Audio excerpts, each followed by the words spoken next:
ভালোবাসা এমন একটা জিনিস যা আমরা সবাই খুঁজি, তাই না? কিন্তু ব্যাপারটা প্রায় বেশ জটিল হয়ে ওঠে। সবাই চায়, কিন্তু অনেকেই যেন খুঁজে পায় না। তো আজকের এই আলোচনায় আমরা ঠিক এই ব্যাপারটারই গভীরে যাব, খুঁজে বের করব আসল বাধাগুলো কোথায়। আচ্ছা, একটা অদ্ভুত ব্যাপার খেয়াল করেছেন?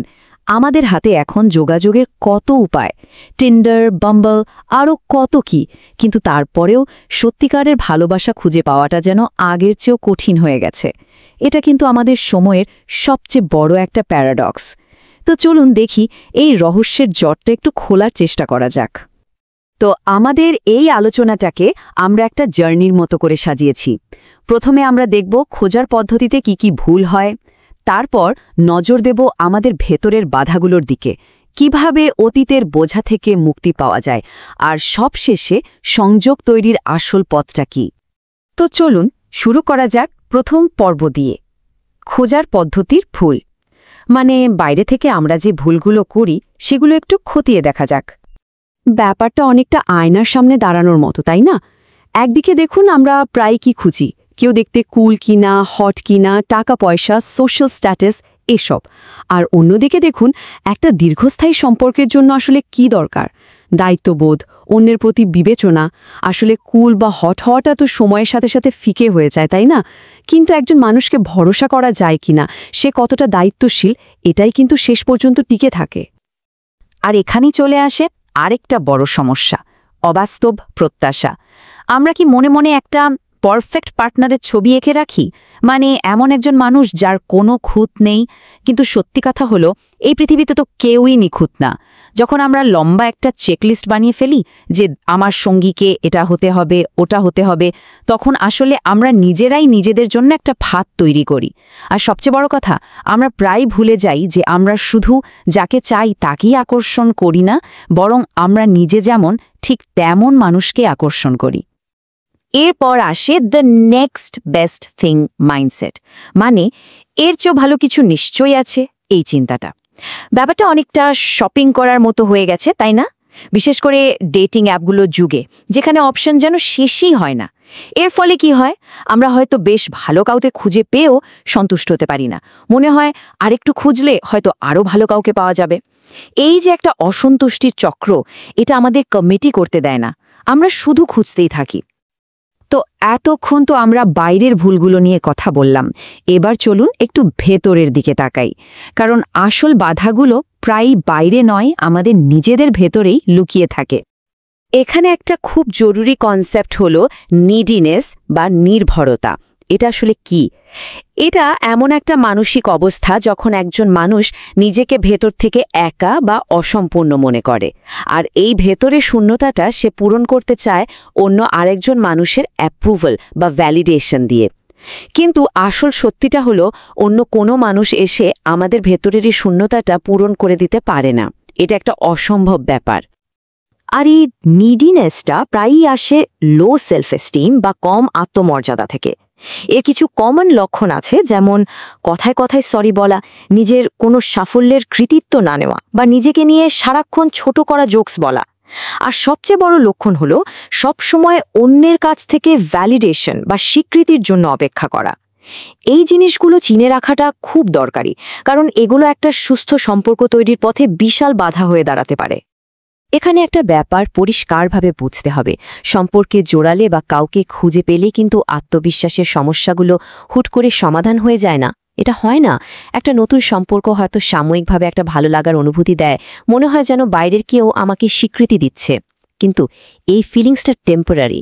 যখন এই বাহ্যিক ভ্যালিডেশনের রেশটা কেটে যায়, তখন ভেতরের সমস্যাগুলো কিন্তু আবার মাথাচাড়া দিয়ে ওঠে।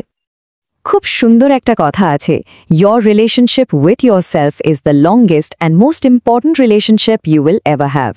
মানে নিজের সাথে নিজের সম্পর্কটাই কিন্তু জীবনের সবচেয়ে লম্বা আর সবচেয়ে গুরুত্বপূর্ণ সম্পর্ক। ব্যাপারটা সহজ, অন্য কাউকে ভালোবাসার আগে নিজেকে ভালোবাসাটা জরুরি, নিজেকে গ্রহণ করাটা জরুরি। কারণ নিজের সাথে যদি একটা সুস্থ সম্পর্ক না থাকে, তাহলে অন্য কোনো সম্পর্কই আসলে সুস্থভাবে গড়ে উঠতে পারে না। এটাই হলো ফাউন্ডেশন।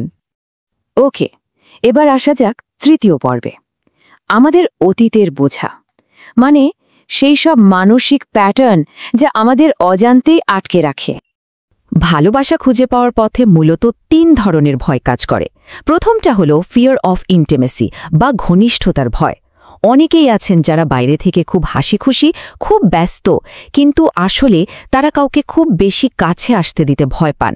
দ্বিতীয়টা হলো ফিয়ার অফ কমিটমেন্ট বা প্রতিশ্রুতিবদ্ধতার ভয়।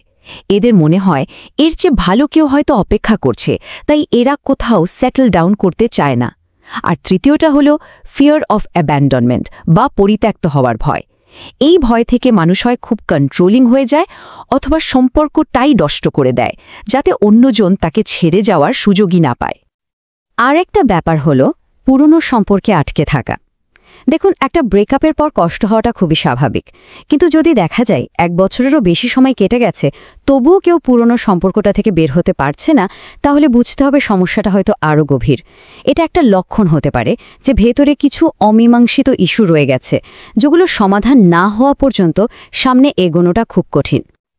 তো অনেক সমস্যার কথা তো হলো, এখন আসা যাক সমাধানের দিকে। আমাদের শেষ পর্ব, সংযোগের আসল পথ। চলুন দেখি কিভাবে নিজের ওপর কাজ করে আর মনটাকে খোলা রেখে সত্যিকারের কানেকশনের দিকে এগোনো যায়। প্রথমেই আসে সেলফ ইমপ্রুভমেন্ট বা আত্ম উন্নয়ন। এর মানে কি? এর মানে হলো নিজের ব্যক্তিগত লক্ষ্যগুলোকে গুরুত্ব দেওয়া। সেটা হতে পারে ক্যারিয়ার, ফিটনেস বা নতুন কোনো হবি। যখন একজন মানুষের জীবনে একটা স্পষ্ট লক্ষ্য থাকে, একটা ডিরেকশন থাকে এবং সে সেই দিকে কাজ করে, তখন সে কিন্তু স্বাভাবিকভাবেই অনেক বেশি আকর্ষণীয় হয়ে ওঠে। এর পাশাপাশি আরও সামাজিক হওয়া এবং ডিস্ট্র্যাকশনস ছাড়া মন দিয়ে অন্য মানুষকে জানার চেষ্টা করাটাও খুব জরুরি। এটা একটা দারুণ মজার ফ্যাক্ট জানেন, একজন মানুষকে আকর্ষণীয় করে তোলার জন্য আলাদা করে কিছু করারই দরকার পড়ে না। শুধুমাত্র নিজের জীবনে কিছু লক্ষ্য থাকা এবং সেগুলোর পেছনে ছোটার এই ব্যাপারটা, এটাই একজন মানুষকে অবিশ্বাস্য রকম আকর্ষণীয় করে তুলতে পারে। কারণ একজন উদ্দেশ্যমূলক, আত্মবিশ্বাসী মানুষের অরাটাই আলাদা হয়। ওকে, এখন একটা বোনাস পয়েন্ট। স্ক্রিনে একটা সংখ্যা দেখা যাচ্ছে, 36। কি এটা? এর পেছনে কিন্তু একটা দারুণ ইন্টারেস্টিং ব্যাপার আছে। মনোবিজ্ঞানী আর্থার অ্যারন একটা বিখ্যাত গবেষণা করেছিলেন। তিনি 36টা প্রশ্ন তৈরি করেছিলেন।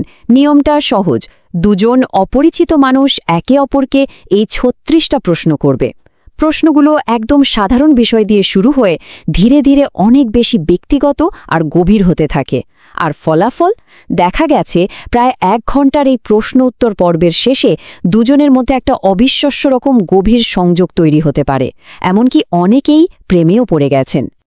তো এখান থেকেই আমাদের শেষ প্রশ্নটা উঠে আসে, যদি দুজন সম্পূর্ণ অপরিচিত মানুষ মাত্র 1 ঘন্টায় 36টা প্রশ্নের মাধ্যমে একটা গভীর সংযোগ তৈরি করে ফেলতে পারে, তাহলে আসলে কি আমাদের আটকে রাখছে?